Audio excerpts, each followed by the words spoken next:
नमस्कार, तलाश टीवी में आप सभी दर्शकों का एक बार फिर स्वागत है। पूरे देश में जो है राम मंदिर के प्राण प्रतिष्ठा को लेकर एक भक्तिमय माहौल बना हुआ है।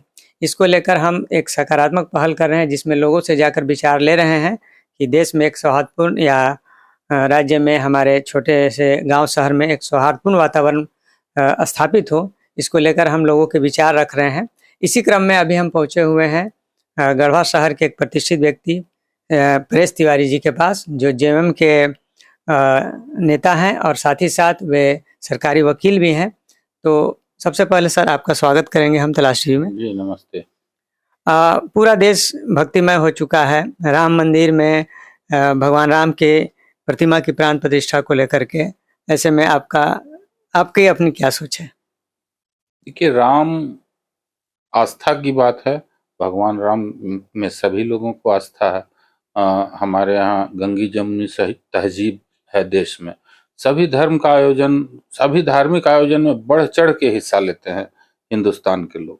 तो अभी राम मंदिर की बात है तो राम मंदिर में सभी लोगों का आस्था है, इसलिए माहौल बन रहा है। लोगों में उत्साह है कि भाई नया राम मंदिर बन रहा है अयोध्या में। तो इसके लिए अब इसमें कोई राजनीति की बात हो तो वो गलत बात। अगर राजनीति करें तो कुछ ऐसे भी दल हैं जो इसका मतलब एक तरह से बहिष्कार मत कहिए, लेकिन कह रहे हैं कि हम उस जगह नहीं जाएंगे क्योंकि मंदिर जो है पूरी तरह से बना नहीं है। इस वजह से वे चाहते हैं कि हम इसमें नहीं जाएं, ऐसा उन लोगों का कहना है। आपका इसमें क्या व्यू है? देखिए, इसमें मेरा व्यक्तिगत व्यू, हम लोग हिंदुस्तान में कॉन्स्टिट्यूशन ऑफ इंडिया से चलते हैं। धार्मिक आयोजन में सरकार की भागीदारी, इस पर आप बात कीजिए। किसी धार्मिक आयोजन में आप सरकार भागीदार नहीं हो सकती है। धार्मिक मामला आदमी का व्यक्तिगत विचार होता है और सरकार संविधान से चलती है। तो इसमें जो विरोध की आप बात कर रहे हैं वो इसी बात का विरोध है कि धार्मिक आयोजन है राम मंदिर, पूरी तरह से धार्मिक और आस्था से जुड़ा हुआ प्रश्न है और इसका आयोजन सरकार हो गई है।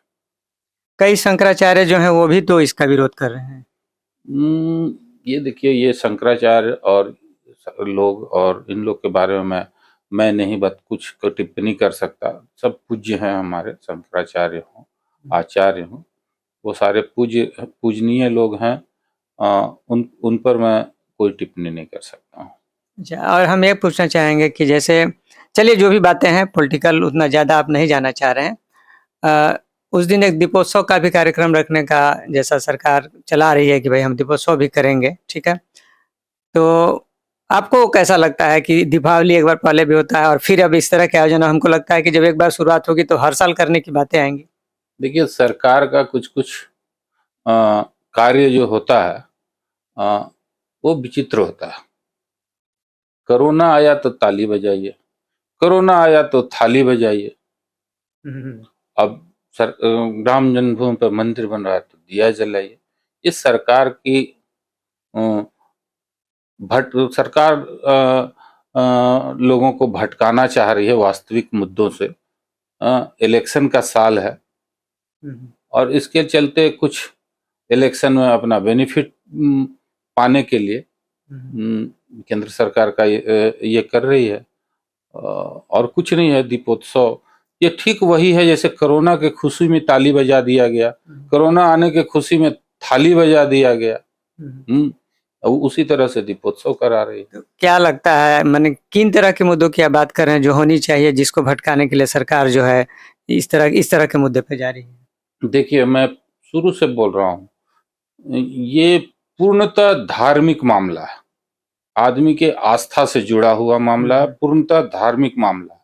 धार्मिक मामले में दखलंदाजी करते हुए कोई राजनीतिक पार्टी या केंद्र सरकार या राज्य सरकार किसी के धार्मिक आयोजन के बारे में कहे कि आप पूरा हिंदुस्तान इस तरह से इसका आयोजन करेगा, पूरा हिंदुस्तान इस तरह से उस तरह से आयोजन करेगा, आप घर में ये कार्य करें, ये गवर्नमेंट डायरेक्शन देगी धर्म के मामले में। धर्म का मामला जो हमारे धार्मिक पुस्तकें हैं उसके गाइडलाइन से हम चलते हैं। हमें खुशी है राम जन्मभूमि में मंदिर बन रहा है, इसकी हमें खुशी है, लेकिन ऐसा नहीं है कि अब इसमें केंद्र सरकार डायरेक्टिव देगी कि नहीं आप दिया जलाइए तो हम दिया जलाएंगे। हमारी अगर हमको ऐसा प्रतीत होगा कि नहीं दिया जलाना चाहिए तो जलेगा, इसके लिए सरकार से डायरेक्टिव नहीं आनी चाहिए, ये गलत बात हुई है। तो इनका कहना है कि अगर आस्था की बात हो तो भाई ये दिल की बात है, अपने मन की, अपने विश्वास की बात है, अपने मन से करना है, ना कि हमें सरकार के डायरेक्शन पे चलना है। अभी किन मुद्दों की और चर्चा होनी चाहिए आपको लगता है? सरकार जो है, जब चुनाव आ ही रहा है, आप किसी पार्टी विशेष से जेम से जुड़े हुए हैं, सरकार तो आप कह रहे हैं कि भटका रही है, तो आखिर किन मुद्दों पर चर्चा करना चाहेंगे जो लगता है कि केंद्र सरकार जो है विकास नहीं कर पाई है? केंद्र सरकार के पास मुद्दा नहीं है, केंद्र सरकार केवल सूट बूट वाली सरकार है। केंद्र सरकार का एकमात्र काम है कि किसी भी तरह से येन केन प्रकरण ऐसी समस्त राज्य सरकारों को तंग और तबाह कर दिया जाए जहां भाजपा की सरकार नहीं है। तंग करने से इशारा कहीं वो तो नहीं है जो अभी मुख्यमंत्री के साथ यहाँ ईडी को लेकर हो रहा है? बहुत सारा चीज है, बहुत सारा कारण है। ये कारण भी हो सकता है, जिस दिन से हमारी सरकार बनी है, झारखंड मुक्ति मोर्चा की सरकार, झारखंड में उस दिन से माननीय मुख्यमंत्री को तबाह किया जा रहा है, सरकार को तंग परेशान किया जा रहा है। पहली बार गैर भाजपाई सरकार अपना पूरा टर्म जो है सो पूरा करने जा रही है। ये सब आंखों की किरकिरी बनी हुई है। इसी तरह अन्य सरकारें भी जहां जहां भाजपा की सरकार नहीं है वहां वहां केंद्र सरकार येन केन प्रकरण उस सरकार को तंग कर रही है। कोई ऐसा स्टेट बाकी नहीं है। आप दीपोत्सव मनाने की बात कर रहे हैं, आप अपना विकास की बात कर रहे हैं, लेकिन आप तो ये बात नहीं कर रहे हैं कि मणिपुर हिंसा में इतने लोग मारे गए, उस पर मौन है, लगातार मौन है, रोज मर रहे हैं मणिपुर के हिंसा में। इस संबंध में तो केंद्र सरकार अपना दायित्व से पूरा पल्ला झाड़ लिया है, इस पर तो कुछ बात नहीं कर रहे हैं। कांग्रेस जो है मणिपुर से ही अपना जो भाड़ा जोड़ो चुनाव यात्रा शुरू कर रही है, तो इसका मतलब है कि आप पूरी तरह से आपको लगता है कि वो बहुत अच्छा वर्क होने जा रहा है ये एक अगले चुनाव को लेकर के? ऐसा में बीजेपी को टक्कर दे पाएगी कांग्रेस या आपके अलायंस के जो भी पार्टी के लोग हैं? नहीं, कौन टक्कर देगा कौन नहीं देगा ये बहुत ऊंचे ऊंचे लोगों की बातें हैं। गढ़वा बहुत छोटा सा जगह है, पूरा देश का राजनीति में क्या उथल पुथल होगा, कैसे होगा, ये नहीं बताया जा सकता। हाँ, लेकिन ये चीज है कि कांग्रेस ने एक संदेश देने का काम किया है पूरे देश को कि जहां पर जिस मुद्दे पर केंद्र सरकार आज तक मौन है, उस मुद्दे को उस स्थान से हम अपनी यात्रा निकाल रहे हैं।